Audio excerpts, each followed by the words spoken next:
বৃহস্পতিবার পবিত্র রাতে কেউ যদি এই দোয়াটি 100 বার পরে কোনো দিন পৃথিবীর কোনো মানুষের কাছে তার হাত পাততে হবে না।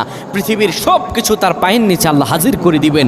দারিদ্রতা থেকে মুক্তি দান করবেন, বিপদ আপদ থেকে মুক্তি দান করবেন, তার সম্মানকে সুউচ্চতা দান করবেন, অসুস্থতা থেকে দূরে রাখবেন। আল্লাহর অশেষ দয়া ও রহম তাকে দান করে দিবেন। সুবহানাল্লাহ। বৃহস্পতিবার রাত এটি গুরুত্বপূর্ণ রাত। এই রাত সপ্তাহে একদিন আসে। আরবিতে রাত আগে আসে, দিন পরে আসে। সুতরাং বৃহস্পতিবারের যে দিন গিয়ে রাত, এটি বৃহস্পতিবার রাত নয়, এটি শুক্রবারের রাত, এটি জুমাবারের রাত, এটি দোয়া কবুলের রাত, আল্লাহর কাছাকাছি হওয়ার রাত। সুবহানাল্লাহ।